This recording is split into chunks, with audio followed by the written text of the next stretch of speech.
Muslims, whether abroad or our fellow citizens. When a mosque is vandalized, or a kid is called names, that doesn't make us safer. That's not telling it like it is. It's just wrong. It diminishes us in the eyes of the world. It makes it harder to achieve our goals. It betrays who we are as a country.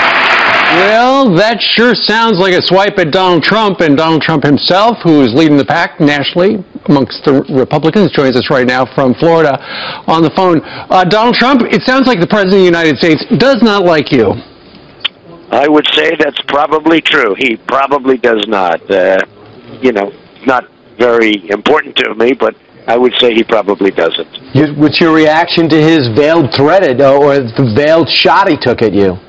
Well, he doesn't mention the radical Islamic terrorism. He doesn't want to use those terms. He doesn't want to talk about it. And if you don't talk about something, you're never going to solve the problem. He doesn't want to talk about California, what happened there with the 14 people killed, viciously killed by the two radicalized people. He doesn't want to talk about what's going on in the world, the real facts that are going on in the world. He's living in a fantasy land. I think this man is living in a fantasy land. So, he mentioned that. Again, he didn't mention my name, and perhaps he was talking about somebody else, but some people think he might have been talking about me. Sure sounded like it. And we want to make sure we're leading from a position of strength rather than a position of weakness. And breaking just as we went to air this morning, the 10 Navy sailors that had been held in Iran have been set free, essentially, and they're heading home. There's a BBC report out this morning, Mr. Trump, that says we apologize to Iran because of a territorial waters violation when their navigation system malfunctioned. If that's the case, should we have apologized? No, we shouldn't have apologized, and they shouldn't have held these people at any point. And, it's just days before we're giving them hundreds of billions of dollars in one of the dumbest deals in the history of our country. I think it's a disgrace. And they probably said, we better let him go, this dumb guy that's leading the pack and the whole group of people. I mean, John Kerry, one of the worst negotiations I've ever seen.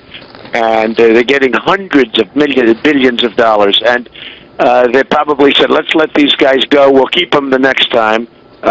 Normally you would have said, let's help them out and let's get their, whatever it is, navigation equipment fixed up and get them out of here.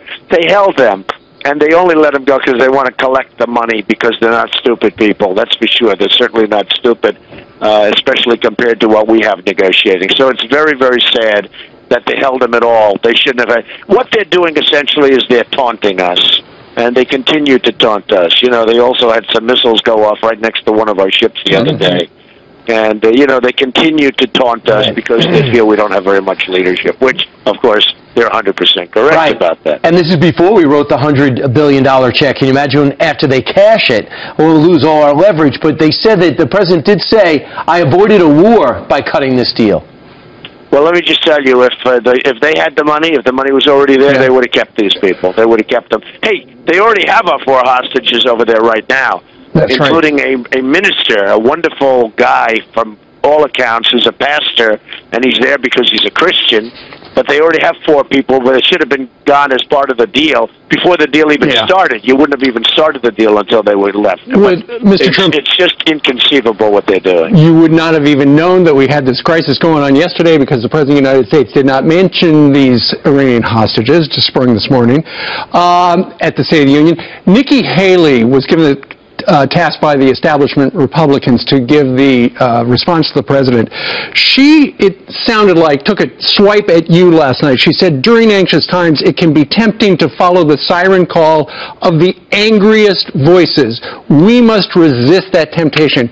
Was she taking a shot at you? Here's what she just said on another channel. He was one of them, yes. He was one. There's other people in the media. There's people in my state. I think we're seeing it across the country. But yes, Mr. Trump has definitely contributed to what I think is just irresponsible talk. How do you respond to that? Well, I respond a couple of ways. Number one, she's very weak on illegal immigration, and, I've known that for a long time, but she's weak on illegal immigration, and she certainly has no trouble asking me for campaign contributions, because over the years she's asked me for a hell of a lot of money in campaign contributions. So, it's sort of interesting to hear her. So, perhaps if I weren't running, she'd be in my office asking me for money. But now that I'm running, she wants to take a weak side on immigration. I feel very strongly about illegal immigration. She doesn't.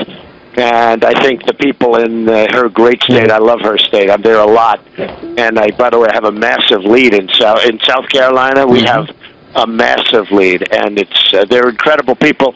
Yeah. And they feel like I do, believe me. Yeah, they feel because they don't like what's happening in our country. And Mr. Trump, you'll be there tomorrow for the FBN debate in Charleston. But there has been some buzz about South Carolina's Governor Nikki Haley being a potential VP running mate for whoever wins the nod, and that she's a rising star in the party. That's why they picked her to give the rebuttal last night. I'm guessing your answer to this question is going to be no, but would you pick her as a VP running mate?